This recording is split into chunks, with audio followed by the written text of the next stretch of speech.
Hi hello ಸ್ನೇಹಿತರೆ, welcome back to your my channel. ಬನ್ನಿ ಸ್ನೇಹಿತರೆ, ಇವತ್ತಿನ ವಿಡಿಯೋಗೆ ನಿಮಗೆಲ್ಲರಿಗೂ ಕೂಡ ಸ್ವಾಗತ. ಇವತ್ತು ಸ್ನೇಹಿತರೆ, ನಾನು ನಿಶಾ ಮೆಹಂದಿ ಯಾವ ಥರವಾಗಿ ಮೆಹಂದಿ ಕಲಿಸ್ಕೊಂಡು ನಮ್ಮ ಕೂದಲಿಗೆ ಹಚ್ಕೋಬೋದಂತ ತೋರಿಸ್ತಾ ಇದ್ದೀನಿ. ನಿಮ್ಮ ಬಿಳಿ ಕೂದಲ ಸಮಸ್ಯೆಗೆ ಈ ಥರವಾಗಿ ಕೂಡ ನೀವು ನಿಶಾ ಮೆಹಂದಿ ಟ್ರೈ ಮಾಡ್ಬೋದು. ತುಂಬಾ ಒಳ್ಳೆ ರಿಸಲ್ಟ್ ಕೊಡುವಂಥದ್ದು. ಹಾಗಾಗಿ ನೀವು ಕೂಡ ಹಚ್ಕೊಂಡು ನೋಡಿದ ಮೇಲೆ ನಿಮಗೆ ರಿಸಲ್ಟ್ ಸಿಕ್ಕಿದ ಮೇಲೆ ನನಗೆ ಕಮೆಂಟ್ ಮಾಡಿ ಹೇಳಿ. ನೋಡಿ ಎಷ್ಟು ಚೆನ್ನಾಗಿ ಸೆಕೆಂಡ್ ಒಳಗಡೆ ನಮಗೆ ನಿಶಾ ಮೆಹಂದಿ ತುಂಬಾ ಗಾಢವಾಗಿ ಕಲರ್ ಸಿಗುವಂಥದ್ದು. ಅದು ಯಾವ ರೀತಿ ಕಲಿಸ್ಬೇಕಂತ ಇವತ್ತಿನ ವಿಡಿಯೋ ಮುಖಾಂತರ ನಿಮಗೂ ಕೂಡ ತೋರಿಸ್ಕೊಡ್ತೀನಿ. ನೀವು ಕೂಡ ಟ್ರೈ ಮಾಡ್ಬೋದು. ನಾವು ಇವಾಗ ನಿಶಾ ಮೆಹಂದಿ ತಂದ ತಕ್ಷಣ ಕಲಿಸ್ಕೊಂಡು ಹಚ್ಕೊಂಡು ಬಿಡ್ತೀವಿ. ಆ ಥರ ಮಾಡಬಾರ್ದು. ಸ್ವಲ್ಪ ಅದಕ್ಕೆ ಏನೆಲ್ಲ ಹಾಕಬೇಕು, ಯಾವ ಥರವಾಗಿ ಮಿಕ್ಸ್ ಮಾಡಬೇಕಂತ ನೋಡೋಣ ಬನ್ನಿ ಸ್ನೇಹಿತರೆ. ನಾನು ಇವಾಗ ನಿಶಾ ಮೆಹಂದಿ ಕಲಿಸೋದಕ್ಕೆ ಫಸ್ಟಿಗೆ ಕಬ್ಬಿಣದ ಒಂದು ಕಡೆಯೇ ಇಟ್ಕೊಂಡಿದ್ದೀನಿ.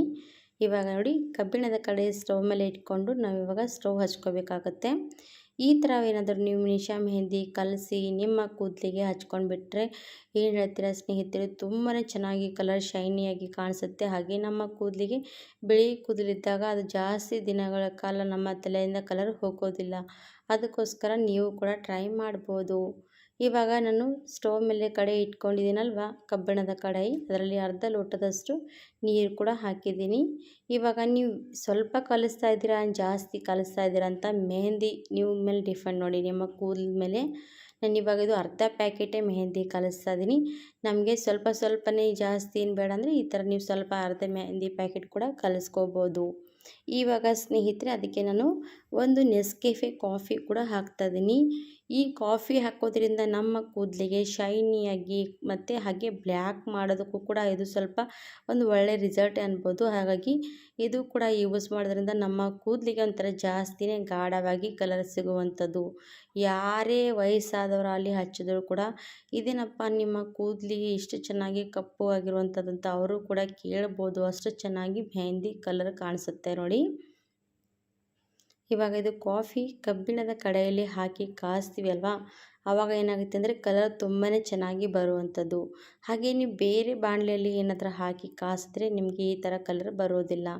ನೋಡ್ತಾ ಇರ್ಬೋದು ಯಾವ ಥರವಾಗಿ ಬ್ಲ್ಯಾಕ್ ಥರ ಬಂದಿರೋವಂಥದ್ದು ಕಾಫಿ ಪುಡಿ ಹಾಕಿದ ತಕ್ಷಣ. ಇವಾಗ ನಾನು ಹಾಕಿದ್ರು ಕಾಫಿ ಪುಡಿ ಆದಮೇಲೆ ಒಂದೆರಡು ಲವಂಗ ಚೆನ್ನಾಗಿ ಜಜ್ಕೊಂಡು ಹಾಕಬೇಕು. ಅದು ಕೂಡ ನಮಗೆ ಕೂದಲಿಗೆ ಸ್ಟ್ರಾಂಗ್ ಮಾಡುವಂಥದ್ದು. ಹಾಗೆ ನಮ್ಮ ಕೂದಲಲ್ಲಿ ಯಾವುದೇ ಒಂದು ಸಮಸ್ಯೆಗಳು ಕೂಡ ಇದ್ದರೂ ಕೂಡ ನಿವಾರಣೆ ಆಗುತ್ತೆ. ಅದಕ್ಕೋಸ್ಕರ ಲವಂಗ ಹಾಕ್ಕೊಳ್ಳಿ. ಇವಾಗ ಚೆನ್ನಾಗಿ ಕುದಿಸ್ಬೇಕು. ಲವಂಗ ಕೂಡ ಹಾಕಿದ್ದೀವಲ್ವ ನಾವು, ಒಂದು 2ರಿಂದ 3 ನಿಮಿಷ ಕುದಿಸ್ಕೊಳ್ಳಿ. ಏನಾಗುತ್ತೆ ಅಂದರೆ ಲವಂಗದಲ್ಲಿ ಕೂಡ ಚೆನ್ನಾಗಿ ಕಲರ್ ಕೂಡ ಬಿಟ್ಕೊಳ್ಬೇಕು. ಅಲ್ಲಿವರೆಗೂ ಕುದಿಸ್ಬೇಕು. ಆವಾಗಲೇ ನಮ್ಮ ಕೂದಲಿಗೆ ಒಂದು ಚೆನ್ನಾಗಿ ಈ ಶಕ್ತಿ ಸಿಗುವಂಥದ್ದು ನೋಡಿ. ಇವಾಗ ಇದು ಹಾಗೇ ಕುದೀತಾ ಇರುವಂಥದ್ದು. ನಾನಿವಾಗ ನಿಶಾ ಮೆಹಂದಿ ಬ್ಲ್ಯಾಕ್ ತೊಗೊಂಡಿದ್ದೀನಿ. ನಿಮಗೆ ರೆಡ್ ಬೇಕಾ, ಬ್ಲ್ಯಾಕ್ ಬೇಕಾ, ನಿಮಗೆ ಯಾವ್ದು ಇಷ್ಟ ಅದು ಯೂಸ್ ಮಾಡ್ಕೋಬೋದು. ನಾನು ಈ ಕಡೆ ಬ್ಲ್ಯಾಕ್ ಮೆಹಂದಿ ತೊಗೊಂಡಿದ್ದೀನಿ. ಇವಾಗ ನೀರು ಚೆನ್ನಾಗಿ ಕುದಿಸ್ಕೊಂಡು ತೊಗೊಂಡಾಯ್ತವ, ಕಾಫಿ ಎಲ್ಲ ಹಾಕಿರೋ ನೀರು. ಇವಾಗ ನಾನು ಸ್ಟವ್ ಆಫ್ ಮಾಡ್ತೀನಿ. ಸ್ಟವ್ ಆಫ್ ಮಾಡಿಕೊಂಡು ನಾವಿವಾಗ ಕುದಿಯೋವಂಥ ನೀರಲ್ಲಿ ಇವಾಗ ನಿಶಾ ಮೆಹಂದಿ ಹಾಕ್ತಾಯಿದ್ದೀನಿ. ನಾನು ಸ್ಟವ್ ಆಫ್ ಮಾಡಿದ್ದೀನಿ. ಸ್ವಲ್ಪ ಕಡೆ ಬಿಸಿ ಇರೋಕ್ಕೋಸ್ಕರ ಈ ಥರ ಆಗುತ್ತೆ ನಿಶಾ ಮೆಹಂದಿ ಹಾಕಿದ ಮೇಲೆ. ಇವಾಗ ಮೆಹಂದಿ ಪುಡಿ ಹಾಕಿದ್ದೀನಿ ಅರ್ಧದಷ್ಟು. ಆಮೇಲೆ ಇದಕ್ಕೆ ನೂಪುರ್ ಮೆಹಂದಿ ಕೂಡ ಅರ್ಧ ಹಾಕಬೇಕು. ಇವೆರಡೂ ಕೂಡ ಹಾಕೋದ್ರಿಂದ ನಮ್ಮ ಕೂದಲಿಗೆ ಈ ರೀತಿ ಬಳಸೋದ್ರಿಂದ ಒಂಥರ ನ್ಯಾಚುರಲಾಗಿ ರಿಸಲ್ಟ್ ಸಿಗುತ್ತೆ. ಅದಕ್ಕೋಸ್ಕರ ನಾನು ಎರಡೂ ಕೂಡ ಹಾಕ್ತೀನಿ. ನಾವು ಯಾವುದೇ ಕೆಮಿಕಲ್ ಮೆಹಂದಿ ಯೂಸ್ ಮಾಡುವಾಗ ಸ್ವಲ್ಪ ಅದಕ್ಕೆ ನಾವು ಈ ಥರವಾಗಿ ಯೂಸ್ ಮಾಡೋದ್ರಿಂದ ನಮಗೇನು ಕೂಡ ಹಾನಿ ಆಗೋಲ್ಲ ಸ್ನೇಹಿತರೆ. ಅದಕ್ಕೋಸ್ಕರ ನೀವು ಕೂಡ ಟ್ರೈ ಮಾಡ್ಬೋದು.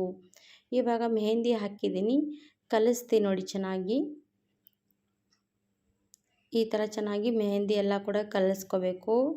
ಕಲಿಸ್ಕೊಂಡು ಒಂದು 2 ಸೆಕೆಂಡ್ ಬಿಟ್ಟರೆ ಸಾಕು, ಮೆಹಂದಿ ಕಲರ್ ಚೆನ್ನಾಗಿ ಬರುತ್ತೆ. ಹಾಗೆ ಗಾಢವಾಗಿ ಕೂಡ ಆಗುತ್ತೆ. ಇದೇ ಕಡೆಯಲ್ಲಿ ಹಾಗೆ ಬಿಡಿ, ಒಂದು 2-3 ನಿಮಿಷ ಅಷ್ಟೇ ನೋಡಿ, ಜಾಸ್ತಿ ಹೊತ್ತು ಕೂಡ ಏನಿಲ್ಲ. ಒಂದು 2-3 ನಿಮಿಷ ಬಿಟ್ಟು ನೀವು ಏನು ಮಾಡಬೇಕಂದ್ರೆ ಒಂದು ಬೇರೆ ಬೌಲಲ್ಲಿ ತೆಗಿಬೋದು. ಈ ಮೆಹಂದಿ ಸ್ನೇಹಿತರೆ ನೀವು ತಲೆಗೆ ಹಚ್ಕೊಂಡು 1 ಗಂಟೆಗಳ ಕಾಲ ಬಿಟ್ಟರೆ ಸಾಕು. 1 ಗಂಟೆ ಅಂದರೆ ಅರ್ಧ ಗಂಟೆಗಳ ಕಾಲ ಬಿಟ್ಟರೆ ಕೂಡ ತುಂಬಾ ಒಳ್ಳೆಯದು. ಆಮೇಲೆ ವಾಶ್ ಮಾಡ್ಕೊಂಡ್ಬಿಡಿ. ಸ್ವಲ್ಪ ಕೆಮಿಕಲ್ ಶ್ಯಾಂಪು ಮಾತ್ರ ಬಳಸೋದಕ್ಕೆ ಹೋಗಬೇಡಿ. ಆಮೇಲೆ ಒಂದು 2 ವಾರ ಅಂದರೆ 1 ವಾರ 2 ವಾರ ಆದಮೇಲೆ ಇದೇ ಥರವಾಗಿ ನೀವು 1 ವಾರಕ್ಕೆ 2 ವಾರಕ್ಕೆ ಬಿಟ್ಟು ಶಾಂಪು ಕೂಡ ಯೂಸ್ ಮಾಡ್ಬೋದು. ಹಾಗೆ ನಾವು ಶಾಂಪು ಜಾಸ್ತಿ ಕೂಡ ಬಳಸೋದ್ರಿಂದ ನಮ್ಮ ಕೂದಲಿನ ಕಲರ್ ಬೇಗನೆ ಹೋಗುತ್ತೆ. ಅದಕ್ಕೋಸ್ಕರ ಜಾಸ್ತಿ ಶಾಂಪು ಯೂಸ್ ಮಾಡಬೇಡಿ. ಇವಾಗ ನೋಡಿ ಈ ಥರ ಕಲರ್ ಬಂದಿರೋದು. ಇನ್ನೊಂದು 2 ನಿಮಿಷ ನೀವು ಹಾಗೆ ತಣ್ಣಗಾದ್ಮೇಲೆ ನಾವು ಎಷ್ಟು ಗಾಢವಾಗಿ ಕಲರ್ ಬಿಟ್ಕೊಳ್ಳೋದಕ್ಕೆ ಸ್ಟಾರ್ಟ್ ಆಗುತ್ತೆ ಅಂತ ತೋರಿಸ್ತಾ ಇದ್ದೀನಿ ನೋಡಿ. ಇವಾಗ ನಾನು ತಣ್ಣಗಾಗ್ತಾ ಬಂತು. ತಣ್ಣಗಾದ್ಮೇಲೆ ಒಂದು ಬೇರೆ ಬೌಲಲ್ಲಿ ತೆಗಿತೀನಿ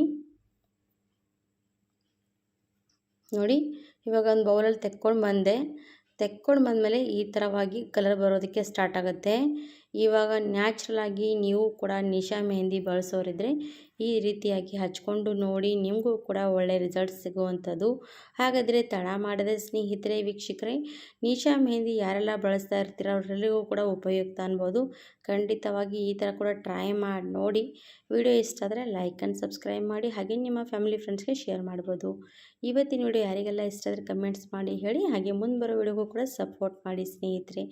ಈ ವಿಡಿಯೋ ಇಲ್ಲಿಗೆ ಮುಗಿಸ್ತೀನಿ. ಧನ್ಯವಾದ ಸ್ನೇಹಿತರೆ.